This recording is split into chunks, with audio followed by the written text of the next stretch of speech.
নমস্কার বন্ধুরা, কেমন আছেন সবাই? আজকে সকালে ওয়েদারটা খুব সুন্দর ছিল, তাই দেরি না করে ঝটপট কাজে লেগে পড়লাম। আজকে আপনাদের সঙ্গে আমার বানানো দুটি মা কালী প্রতিমার মুখ শেয়ার করতে চাই। দেখুন, ভালো লাগলে কমেন্ট করে অবশ্যই জানাবেন। সারাদিন কাজকর্মের পরে রাত 11টার সময় এডিট করতে বসেছি, ভয়েস ওভার দিচ্ছি। ভুল হয়ে গেলে ক্ষমা করে দেবেন।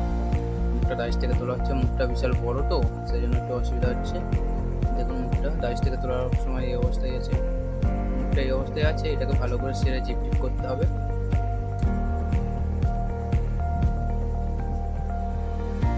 মুখটার ফাইনাল লুকটা হচ্ছে এইটা।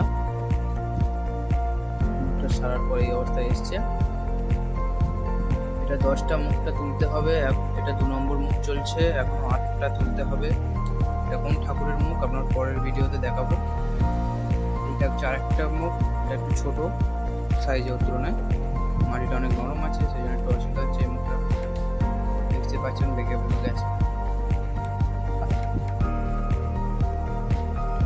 ছাড়ছেই না, একদম নরম মাটি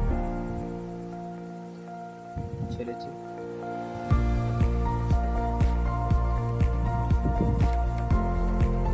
এই মুখটা অ্যাকচুয়ালি দুর্গা ঠাকুরের মুখ, এটাকে আমরা কালী ঠাকুর তৈরি করব।